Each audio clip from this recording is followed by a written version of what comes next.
ಆತ್ಮೀಯ H16 news ಅರ್ಥಾತ್ ಹೇ ಸೀತಾರಾಮ್ ನ್ಯೂಸ್ದ ವೀಕ್ಷಕರೇ, ನಾನು ನಿಮ್ಮವ ಎಂ ಆಯುಧ ಮಲ್ಲಪ್ಪ ಜೊತೆ ಅವರು. ತಾವು ಈಗ ಸುದ್ದಿಗಳ ಲೋಕಕ್ಕೆ ಎಂಟ್ರಿ ಹೊಡಿತಾ ಇದ್ದೀರಿ. ಈ ಸುದ್ದಿಗಳನ್ನು ಪ್ರತಿಯೊಂದು ನೋಡೋ ಜೊತೆಗೆ ನಿಮ್ಮ ಅಭಿಪ್ರಾಯಗಳನ್ನು ಹಚ್ತಾ ಇದೆ. ಯಾಕಂದರೆ ಈ ಸುದ್ದಿಗಳು ನಿಮಗಾಗಿ, ನಿಮ್ಮ ಬದುಕಿಗಾಗಿ, ನಿಮ್ಮ ವೈಚಾರಿಕೆಗಾಗಿ, ನಿಮ್ಮ ತಿಳುವಳಿಕೆಗಾಗಿಯೂ ನಿಮಗೂ ಗೊತ್ತು. ಜೊತೆಗೆ ನಮಗೂ ನಿಮ್ಮೊಂದಿಗೆ ಇದೊಂದು ಮಾತಾಡುವಂಥ ಜೊತೆಗೆ ಸುದ್ದಿಗಳನ್ನು ಬಿಡುವಂಥ ಕೆಲಸ.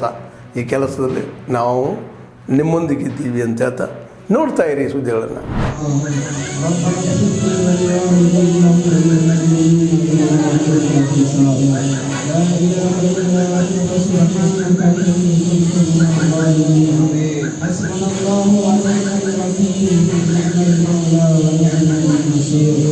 وتعز من تشاء وتذل من تشاء بيدك الخير انك على كل شيء قدير ربنا اننا امنا فاغفر لنا ذنوبنا وقنا عذاب النار الصابرين والصادقين والقانتين والمستغفرين والمستغفرين بالاسحار يا رسول الله انظر حالنا يا حبيب الله اسمع قولنا إننا في بلد مغرق الذي سيدنا إشرالا بخمسة فيها هم الوباء حمدنا المصطفى والفاطمة دعوة والكل والقبول ونور استدامة لآل رسول وسعاد القمر وسروسا مدد الهيد مدد فعلينا مدد فلرضا بلا مفتاح رشدي ضعيف أنيس الشراب خشدي بحق خاجه اسلام هاروني مدد يا خواجة معين الدين چشتي اللهم ربنا افرغ علينا صبرا وتوفنا مسلمين. ಕರ್ನಾಟಕ, ತಮಿಳುನಾಡು, ಆಂಧ್ರ, ಕೇರಳ ಹಾಗೂ ಮಲೇಷಿಯಾ ಎಲ್ಲ ಕಡೆಗೆ ಹೋಗಿ ತನ್ನ ಭರತನಾಟ್ಯ ನೃತ್ಯ ಪ್ರದರ್ಶನವನ್ನು ಮಾಡಿ ಮೆಚ್ಚುಗೆಯನ್ನು ಪಡ್ಕೊಂಡಿದ್ದಾರೆ. ಈಗಾಗಲೇ ಆಕೆ ತನಗೆ ದೊರೆತಿರುವ ಪ್ರಶಸ್ತಿಗಳನ್ನು ಕೂಡ ತಮ್ಮ ಮುಂದೆ ಹೇಳಲಿಕ್ಕೆ ಬಯಸ್ತೇನೆ. ಒಂದು 2018ರಲ್ಲಿ ಗಿನ್ನಿಸ್ ವರ್ಲ್ಡ್ ರೆಕಾರ್ಡ್ಸಲ್ಲಿ ಪಾರ್ಟಿಸಿಪೇಟ್ ಮಾಡಿದ್ದಾರೆ. ಜೊತೆಗೆ Guinness world record official participant certificate ಕೂಡ ಹಾಗೆ ಪಡ್ಕೊಂಡಿದ್ದಾರೆ. ಅದರ ಜೊತೆಗೆ ಏಷ್ಯಾ ಬುಕ್ ಆಫ್ ರೆಕಾರ್ಡ್ಸಲ್ಲೂ ಕೂಡ ಆಕೆ ಸರ್ಟಿಫಿಕೇಟನ್ನು ಪಡ್ಕೊಂಡಿದ್ದಾರೆ. ಜೊತೆಗೆ ಇಂಡಿಯಾ ಬುಕ್ ಆಫ್ ರೆಕಾರ್ಡ್ಸಲ್ಲೂ ಕೂಡ ಪ್ರಶಸ್ತಿಯನ್ನು ಪಡ್ಕೊಂಡಿದ್ದಾರೆ.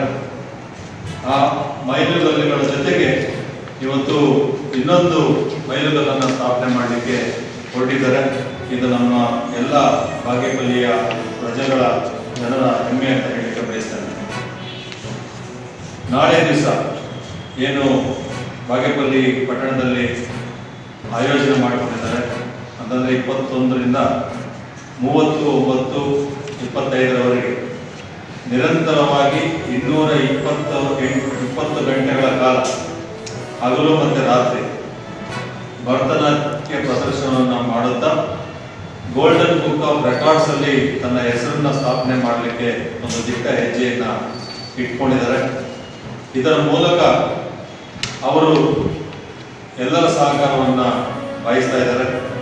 ಜೊತೆಗೆ ತಮ್ಮ ನೆರವಿನ ಮೂಲಕ ಸಾರ್ವಜನಿಕರ ಸಹಕಾರವನ್ನು ಕೂಡ ಪಡೆಯಬೇಕು ಅಂತ ಹೇಳಿ ಈ ಒಂದು ಸಂದರ್ಭದಲ್ಲಿ ಮಾಧ್ಯಮದ ಎಲ್ಲ ಪತ್ರಕರ್ತರ ಗೋಷ್ಠಿಯನ್ನು ಆಯೋಜನೆಯನ್ನು ಮಾಡುವಂಥ ಪ್ರಯತ್ನವನ್ನು ಮಾಡಿದ್ದೇವೆ.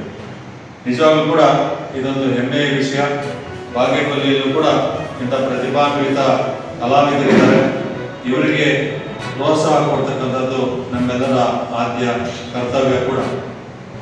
ಆಕೆಯ ಭವಿಷ್ಯವನ್ನು ರೂಪಿಸೋದ್ರಲ್ಲಿ ತಾವೆಲ್ಲರೂ ಕೂಡ ಸಹಕಾರ ಕೊಡಬೇಕು ಅಂತ ಹೇಳಿ ನಿಮ್ಮ ಮುಂದೆ ಆಕೆಯನ್ನು ಕರೆಸಿ ಆಕೆಯನ್ನು ಪರಿಚಯ ಮಾಡಿಕೊಡುವುದರ ಮೂಲಕ ಯಾಕಂದರೆ ಇಷ್ಟು ದಿವಸ ಭರತನಾಟ್ಯ ಕಾರ್ಯಕ್ರಮವನ್ನು ಮಾತ್ರ ಮಾಡ್ತಾ ಇದ್ದರು.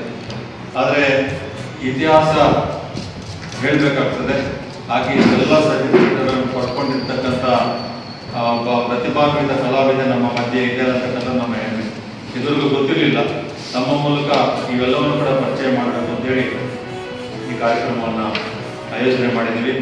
ನಮ್ಮೆಲ್ಲರ ಸಹಕಾರ ಬೇಕಾಗಿದೆ ಅಂತ ಹೇಳಿ ನಮ್ಮಲ್ಲಿ ಮನವಿ ಮಾಡ್ಕೊಳ್ತಾ, ನನ್ನೊಂದಿಗೆ ಇವತ್ತು ನಮ್ಮ ಹಿರಿಯ ವಕೀಲರಾಗಿರ್ತಕ್ಕಂಥ ನಾರಾಯಣ ಅವರು, ಜೊತೆಗೆ ಅವರ ತಂದೆಯವರಾಗಿರ್ತಕ್ಕಂಥ ಹಾಸನಿಯವರ ತಂದೆಯವರಾಗಿರ್ತಕ್ಕಂಥ ಗಂಗಾಧರ್ ಅವರು, ಜೊತೆಗೆ ಅವರಿಗೆ ಪ್ರೋತ್ಸಾಹ ಕೊಡಲಿಕ್ಕೆ ನಮ್ಮ ಮಧ್ಯೆ ಮಂಜುಳಾ ಅವರಿದ್ದಾರೆ, ವಿಜಯ ಜ್ಯೋತಿ ಅವರಿದ್ದಾರೆ, ಇನ್ನೂ ಅನೇಕರು ಸಹಕಾರ ಕೊಡ್ತೀವಿ ಅಂತ ಹೇಳಿ ಮುಂದೆ ಬಂದಿದ್ದಾರೆ.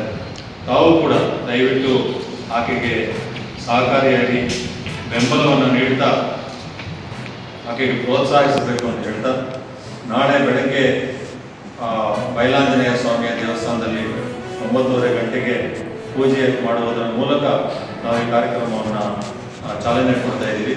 ಈ ಒಂದು ನಿರಂತರ ಕಾರ್ಯಕ್ರಮ ಸ್ವಲ್ಪ ಸಮಸ್ಯೆಗಳಿದ್ದರಿಂದಾಗಿ ಏನು ಡಿಪೋ ಹೋಗುವ ರಸ್ತೆಯಲ್ಲಿ ಆಕೆಯ ಸಹಪಾಠಿ ಕ್ಲಾಸ್ಮೇಟ್ ಇದ್ದ ಕೆಲವ್ರಿಗೆ ಪಾನಿ ಬಂದಿದೆ, ಎಲ್ಲ ಬಂದಿದೆ, ಸಾಗುವಳಿ ಚೀಟಿ ಕೊಟ್ಟಿದ್ದಾರೆ, ಎಲ್ಲ ಕಮಿಟಿನಲ್ಲಿ ಪಾಸ್ ಆಗಿರೋ 100 ಅರ್ಜಿಗಳು ಹಂಗೆ ಇವೆ, ಖಾತಾಗಲ ಮಾಡೋಕ್ಕಾಗ್ತಾರೆ. ಇಷ್ಟು ಬಹಳಷ್ಟು ರೈತರಿಗೆ 100 ಸಮಸ್ಯೆಗಳಿವೆ.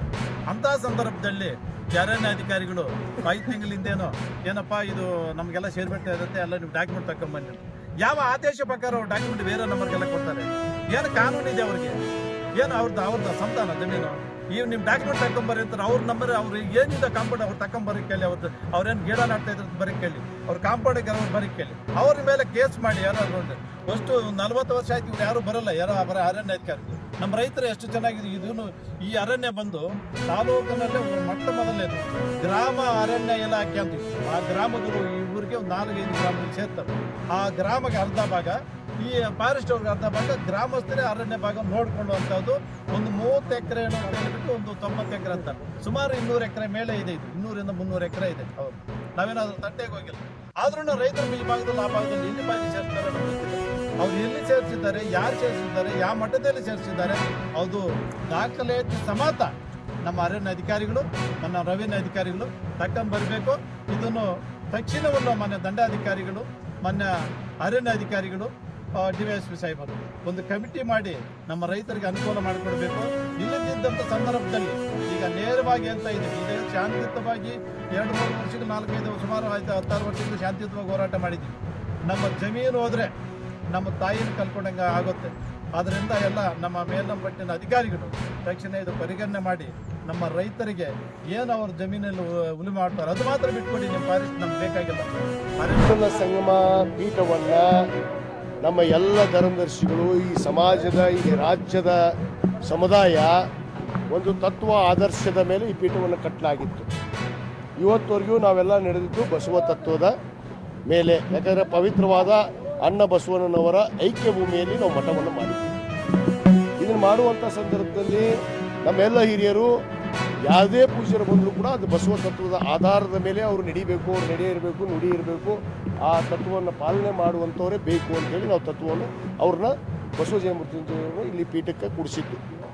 ಅವರು ಅನೇಕ ಸಂದರ್ಭದಲ್ಲಿ ಇವತ್ತು ಏನು ಈ ತತ್ವವನ್ನು ಮತ್ತು ನಮ್ಮ ಪೀಠದ ನಮ್ಮ ಧರ್ಮದರ್ಶಿಗಳ ಏನೋ ಒಂದು ಸಲಹೆಗಳನ್ನು ಯಾವುದೇ ಕೇಳದೇ ಇರೋ ಕಾರಣಕ್ಕೆ ಅವರು ತಪ್ಪು ಹೆಜ್ಜೆಯನ್ನು ನಿರಂತರವಾಗಿ ಇಡ್ತಾ ಬರ್ತಾ ಇದ್ದಾರೆ.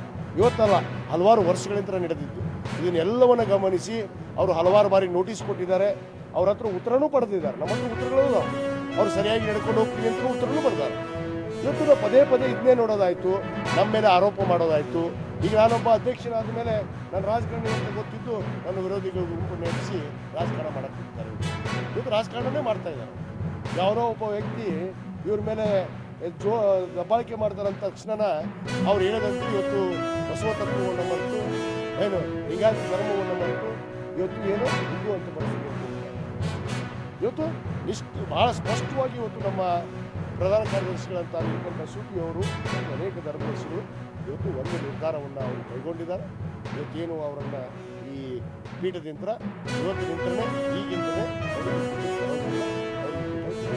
ಅಲ್ಲ ಅನ್ನೋದನ್ನು ಭಾಳ ಸ್ಪಷ್ಟಪಡಿಸಿ ಹೋಗಿದ್ದಾರೆ. ಅದರಂತೆ ಇವತ್ತು ನನ್ನ ವೈಯಕ್ತಿಕ ನಿರ್ಣಯ ಅಲ್ಲ, ಇದು ನಮ್ಮ ಪೀಠದಲ್ಲಿ. ಆತ್ಮೀಯರೇ, ಎಲ್ಲ ಸುದ್ದಿಗಳನ್ನು ನೋಡಿದ್ರಲ್ಲ, ಏನು ಅನಿಸ್ತು ನಿಮಗೆ? ಇದರಲ್ಲೇ ನಿಮ್ಗೆ ಲೈಕ್ ಆಗಿರ್ಬೋದು, ಡಿಸ್ಲೈಕು ಆಗಿರ್ಬೋದು, ಕಾಮೆಂಟ್ ಬೇಡಪ್ಪ ಅಂತ ಅನಿಸಿರ್ಬೋದು, ಕಾಮೆಂಟ್ ಮಾಡಬೇಕಪ್ಪ ಅನಿಸ್ಬೋದು, ಶೇರ್ ಮಾಡಬಾರ್ದಪ್ಪ ಅನಿಸಿರ್ಬೋದು, ಅದು ಮಾಡಬೇಕು ಅನಿಸಿರ್ಬೋದು. ಏನಾದರೂ ಆಗಲಿ ಶೇರ್ ಮಾಡ್ತಾಯಿರಿ, ಈ ನ್ಯೂಸ್ಗಳನ್ನ ಹಂಚ್ತಾಯಿರಿ, ಜೊತೆಗೆ ಇದಕ್ಕೆ ಸಬ್ಸ್ಕ್ರೈಬ್ ಆಗ್ತಾಯಿರಿ ಅಂತ ಹೇಳ್ತಾ H16 ನ್ಯೂಸ್ ಅರ್ಥಾತ್ ಹೇ ಸೀತಾರಾಮ್, ಇದು ಸತ್ಯದ ಕೈಗೆ ನಡಿ. ವಂದನೆಗಳು.